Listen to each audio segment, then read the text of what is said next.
creo que debemos hacer un alto y una reflexión. Y por eso hemos invitado al doctor Abel Salinas, ex ministro de Salud, para poder hacer esta reflexión de qué pasó.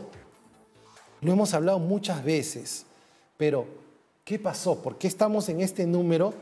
Y tal ha sido el nivel de la crisis. Doctor, muy buenas noches, ¿cómo está? Bienvenido una vez más a Hackeando la Política. ¿Por qué estamos en esta situación? ¿Y estamos esperando la inmunidad comunitaria o la vacuna? ¿Qué estamos esperando, doctor? Simplemente ya el virus cumplió su ciclo y empezó a decrecer, porque efectivamente este es el primer mes en el cual tenemos menos fallecidos comparado al mes de julio, que realmente fue desastroso para el Perú. ¿Qué hacemos, doctor? Así es, buenas noches, Miguel. Buenas noches. A ver, si vemos ahí, por favor, señor director, la transmisión, la comunicación con el doctor. Que estamos... A ver si podemos retomar la comunicación, porque le hemos perdido. Pero estaba indicando esto, ¿no? O sea, somos el país que tiene el mayor indicador de fallecidos por millón de habitantes. El primer indicador de ello es que somos el país cuyo sistema sanitario fracasó. ¿Cuántos hospitales se hicieron durante la pandemia?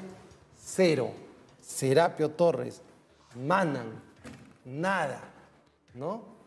Se demoraron en ejecutar, no había una estrategia, no se cerraron las fronteras inmediatamente, la reactivación económica iba a traer las consecuencias, obviamente, de más contagios y más fallecidos, ¿no? Entonces, ¿para qué se tomaron estas medidas?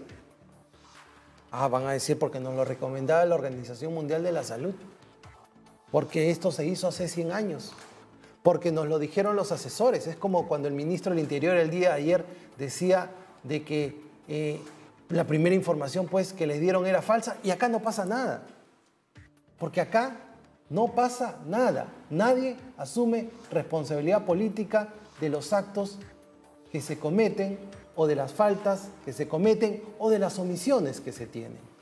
Entonces hay que tener muchísimo cuidado con ello, ¿no? Al final los resultados, ¿cuáles son?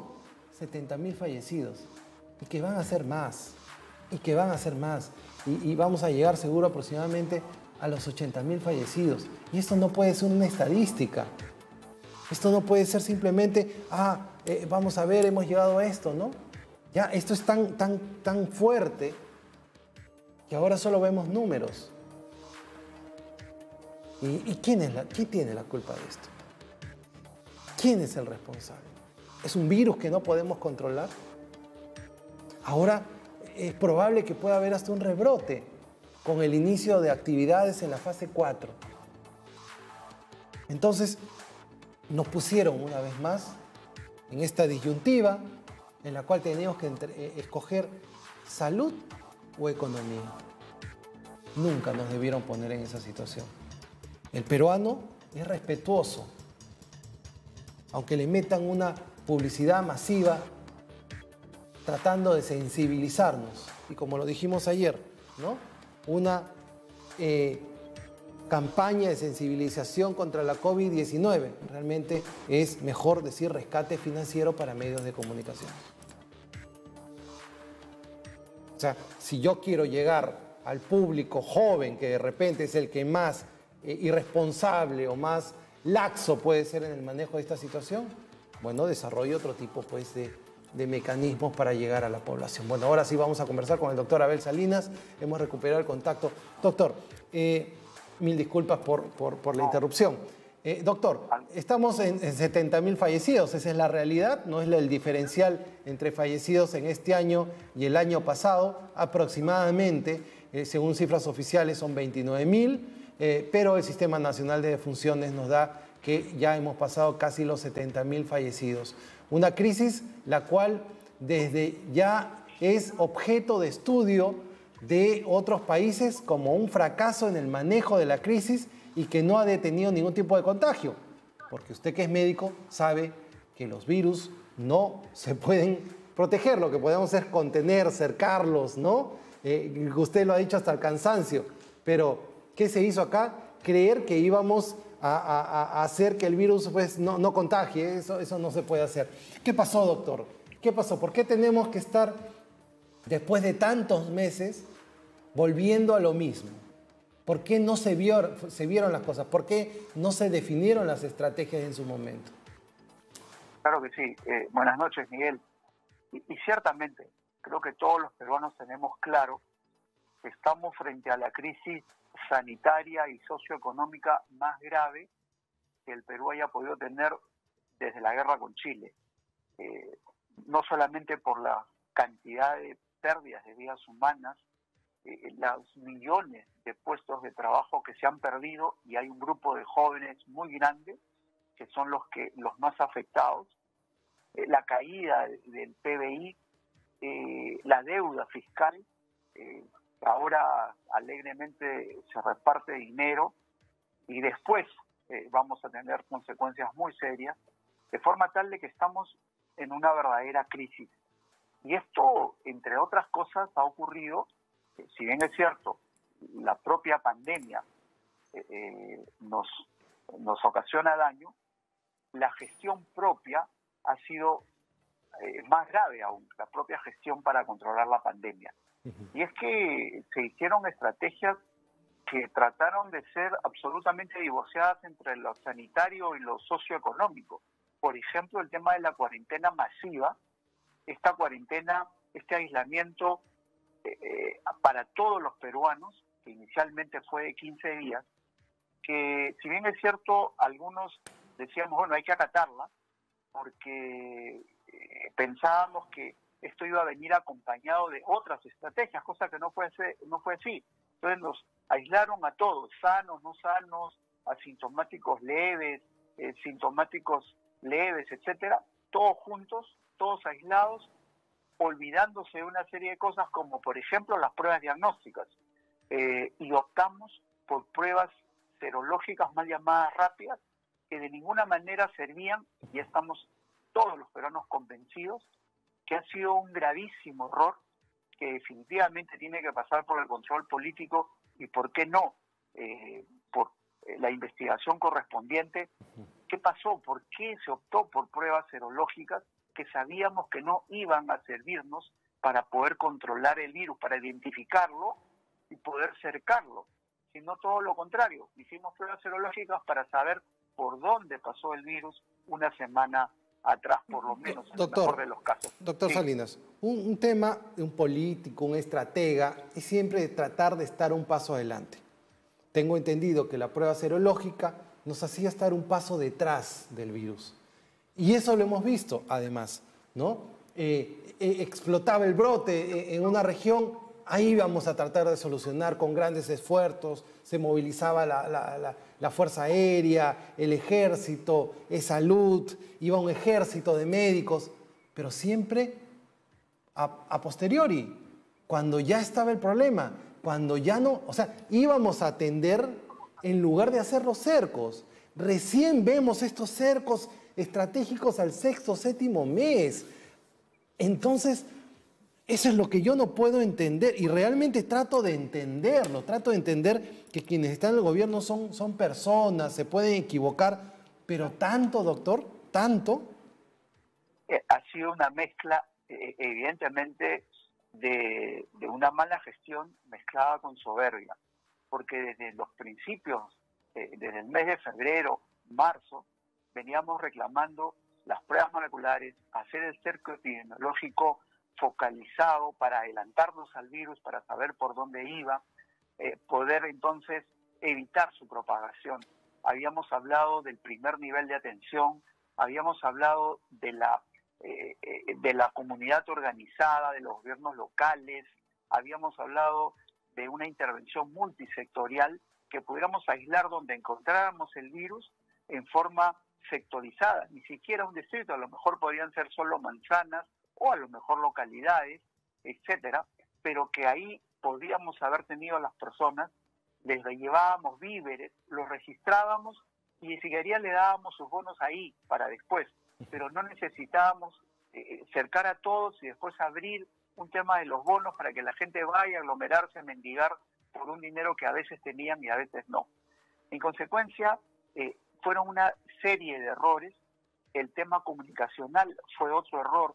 No teníamos sino mensajes largos a mediodía, información confusa, contradictoria en muchos casos, que de ninguna manera puede reemplazar a la comunicación de riesgo, que es una estrategia valiosísima en el control de epidemias, que significa el dar información concreta, puntual, diferenciada para los diversos grupos humanos, sociales, localidades, etcétera, para que la gente sepa cómo cuidarse y cómo protegerse, cosa que lamentablemente no ocurrió. Teníamos más bien un mensaje persecutorio, sancionatorio. Miguel, al principio nos decían cuántos se habían intervenido, cuántos eran llevados a una comisaría, etcétera, etcétera. Nada más absurdo. Además, otra cosa, ¿no? O sea, primero calificar al peruano como informal, desordenado, que no acata las normas, yo no creo eso. Yo creo que la gran minoría es la que ha sido de repente indisciplinada. Yo lo que he visto, porque nosotros hemos circulado durante la cuarentena por hacer medios de comunicación, hemos visto un gran respeto de la población hacia la cuarentena. Eso es uno. Dos, pero el presidente muchas veces ha calificado de rebeldía, ¿no? Y se han magnificado algunos hechos, obviamente por gente indisciplinada, pero también hay que entender que eso hay. Nosotros no somos pues Alemania, no tenemos una cultura con respecto a esos temas, a pesar de que cuando también se rompe la cuarentena en varios países europeos, lo primero que han hecho es irse a los bares, ¿no? O hacen estas manifestaciones bastante masivas en contra de una cuarentena o restricciones por el virus. Entonces, pareciera pues también que el gobierno no conociera al peruano. O sea, tiene que entender el comportamiento, un estudio sociológico sobre el tema. No estás, o sea, usted quiere hacer una campaña de vacunación en una comunidad, tienen que entender sociológicamente cómo se comporta la comunidad. No es que uno va así nomás y dice, bueno, todos encerrados y todo va a pasar, ¿no? Hay que entender también cómo va a reaccionar la gente. Y eso también no ha habido. Y hay una falta, o sea, la responsabilidad es de unos menos de los que tomaron la decisión. Eso me parece impresionante. Así es. Y hay una serie de contradicciones y que continúan. Miguel, el día domingo, por ejemplo, cuando después de mucho tiempo se decide hacer una campaña comunicacional que tiene muchos bemoles en sus contenidos, me parece que ya los expertos lo dirán, pero el querer hacer cómplices a las personas me parece que no es la mejor estrategia, pero aún así fuera una campaña tardía, cuyo contenido no esté tan bien diseñado, por lo menos se anuncia como una campaña intensa. Sin embargo, el propio presidente la anuncia y al final, ahí en Tumbes, dice, pero ya estamos al final de la pandemia. Sí. ¿Qué tal contradicción? Así es. Entonces, eso obliga a las personas a pensar en que, entonces ya estamos bien, nos relajamos y dejamos de cuidarnos. Igual, anunciamos un tema de las vacunas, lo vemos con mucho optimismo, pero hay que verlo con realismo. Las vacunas no las vamos a tener sino hasta el próximo año, entre el primer y segundo trimestre. En consecuencia, todavía tenemos muchos meses por delante para seguir en este control y de esta contención y en esta mitigación de los daños de este virus. En consecuencia, el mensaje no puede ser de esa manera. Algo pasa. El tema de los olivos, y permíteme, Miguel, que lo cuente, pero a nosotros nos llamó la atención esa intervención, que ese local donde habitualmente habían reuniones, había publicidad a través de las redes sociales, y yo decía, ¿cómo la policía, el servicio de inteligencia no sabía eso? Y se hace una intervención y aparece además un medio de comunicación grabando, y el día de ayer, cuando se descubre después que las cosas no fueron exactamente como las contó el propio ministro del Interior, ayer diga, nos engañaron, me engañaron y me hicieron equivocarme. Entonces digo yo, si le engañan a la máxima autoridad del gobierno interior, que es el ministro del Interior, ¿en quién confían los peruanos ahora? O sea, absolutamente, o como por ejemplo, no entiendo la necesidad, y lo digo en el buen sentido de la palabra, no entiendo la necesidad de colocar un representante ante la OEA por unos meses, cuando no tenemos nada pendiente que los peruanos sepamos ante la OEA, no tenemos ningún conflicto, esperemos no tener ningún conflicto electoral, no creo que por eso sea, poner a alguien como representante sacando un embajador de carrera, ¿a título de qué? Eso hace daño al propio gobierno, a la gobernabilidad, y por lo tanto los peruanos desconfiamos cada vez más del gobierno.